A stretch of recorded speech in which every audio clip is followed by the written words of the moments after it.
You have an important deadline coming up, but instead of getting started, you find yourself scrolling through social media, binge watching a show, or doing just about anything else. Why do we do this to ourselves? Why do we put things off until the last minute, even when we know it'll cause stress? Today, we're diving deep into the psychological reasons behind procrastination and why it's more common than you think. Stick around to find out why we procrastinate, and more importantly, how we can beat it. Before we get into the psychology of it, let's break down what procrastination actually is. At its core, procrastination is the act of delaying or postponing something, even when we know it's important. It's when we avoid doing tasks that require immediate attention and instead opt for easier, more enjoyable activities.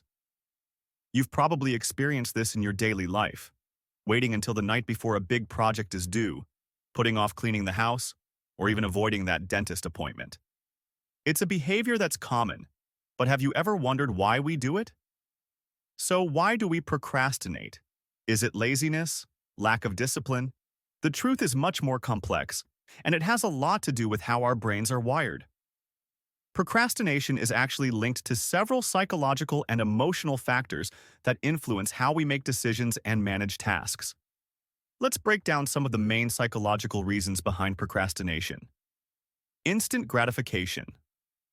One of the biggest reasons we procrastinate is the human brain's natural tendency to seek pleasure and avoid discomfort. This is known as the instant gratification bias. We are wired to prioritize short-term rewards, like checking our phones or watching a funny video, over long-term benefits like completing a project or studying for an exam. When we're faced with a task that seems difficult, boring, or overwhelming, our brain looks for an easy escape, a quick hit of dopamine from something enjoyable. This gives us short-term relief, but it often leads to stress and anxiety later when the deadline approaches. The present bias. Another psychological reason behind procrastination is what researchers call present bias. This is the tendency to focus on what feels good right now, rather than what's important in the future. For example, sitting down to study might feel like a lot of effort in the present, so we push it off to avoid the discomfort. But future you is left to deal with the consequences, usually in the form of rushing through tasks at the last minute. In a study published in the journal Psychological Science, researchers found that people tend to overvalue immediate rewards and underestimate the long-term benefits of completing tasks early. This bias can trap us in a cycle of procrastination, where we prioritize what feels good in the moment instead of thinking about long-term goals. Fear of failure and perfectionism.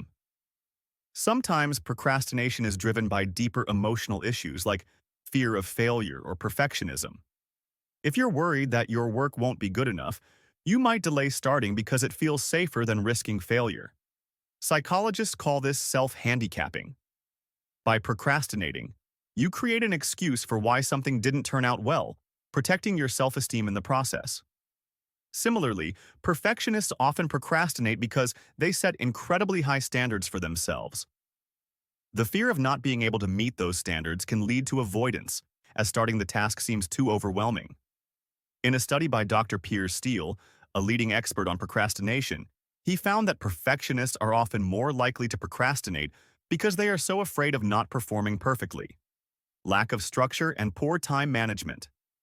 Another common reason for procrastination is a lack of clear structure or goals. When we don't have a plan or a sense of direction, it's easy to get distracted or put things off.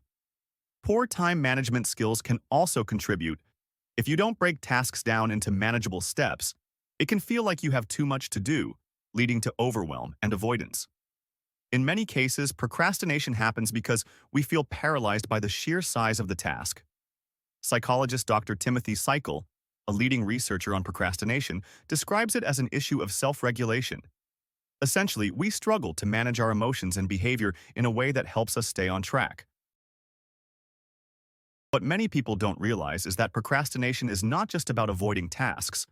It's often about avoiding negative emotions. If a task feels stressful, confusing, or difficult, we push it off as a way to avoid those uncomfortable feelings. Psychologists refer to this as emotion-focused coping. Instead of dealing with the source of stress directly, we distract ourselves with other activities to make ourselves feel better in the short term. For example, if you're anxious about writing a report, you might procrastinate because you're trying to avoid the stress and uncertainty that comes with getting started. But this is a short-lived solution, and the anxiety often gets worse the longer you wait. It's important to note that procrastination is sometimes linked to deeper mental health issues. For people dealing with anxiety or depression, procrastination can be a coping mechanism. Anxiety can make tasks seem overwhelming, while depression can drain motivation and energy, making it difficult to get started on anything. A study published in Behavior Research and Therapy found that procrastination is more common in people with higher levels of stress and anxiety. This can create a vicious cycle. Procrastination leads to stress, which in turn leads to more procrastination. Now that we know why we procrastinate, let's talk about how to overcome it. Here are some strategies based on psychological research that can help you break the cycle of procrastination. The 5-minute rule. One simple trick to beat procrastination is the 5-minute rule. The idea is to tell yourself you'll work on a task for just 5 minutes. Often, getting started is the hardest part, and once you're into the task, you'll find it easier to keep going. This strategy works because it lowers the barrier to entry. Committing to 5 minutes feels less overwhelming than committing to hours of work. Break tasks into small steps. Psychologists suggest breaking large tasks into smaller, manageable chunks. Dr. Robert Boyce, an expert on academic procrastination, found that people who divided their work into smaller tasks were less likely to procrastinate. This approach reduces feelings of overwhelm and gives you a sense of progress with each small step you complete. Set clear deadlines and goals. One of the reasons we procrastinate is because tasks feel open-ended. Setting specific, realistic deadlines for each step of a project can help you stay on track. Studies have shown that clear goals and deadlines increase motivation and reduce procrastination. It's also helpful to use tools like calendars, to-do lists, or productivity apps to stay organized. Focus on your future self. Remember that present bias we talked about earlier? One way to combat it is by thinking about your future self. Studies show that when we visualize the benefits of completing a task, like feeling accomplished or avoiding stress, we're more likely to stay motivated. Try imagining how relieved and proud you'll feel when the task is done, and use that as motivation to get started. Practice self-compassion. Interestingly, beating procrastination isn't about being harder on yourself. It's about being kinder. Research from Dr. Fushia Sirawai, a psychologist who studies procrastination, shows that people who practice self-compassion are less likely to procrastinate. This means acknowledging that it's okay to struggle with tasks and forgiving yourself when you slip up. By reducing self-criticism, you can lower the emotional barriers that lead to procrastination in the first place. Use the Pomodoro technique. The Pomodoro technique is a time management method where you work in 25-minute intervals followed by a short break. This technique helps break work into manageable time blocks, making it easier to stay focused. Knowing you have a break coming up can also reduce the feeling of overwhelm. In the end, procrastination is not just about laziness or lack of willpower. It's a complex psychological behavior influenced by our desire for instant gratification, our fear of failure, and the way we manage emotions. But the good news is, understanding why we procrastinate is the first step to overcoming it. By using simple strategies like breaking tasks into smaller steps, setting clear goals, and practicing self-compassion, you can break the cycle of procrastination and become more productive without all the stress. So, the next time you catch yourself putting off a task, remember, it's not about doing it perfectly. It's about just getting started.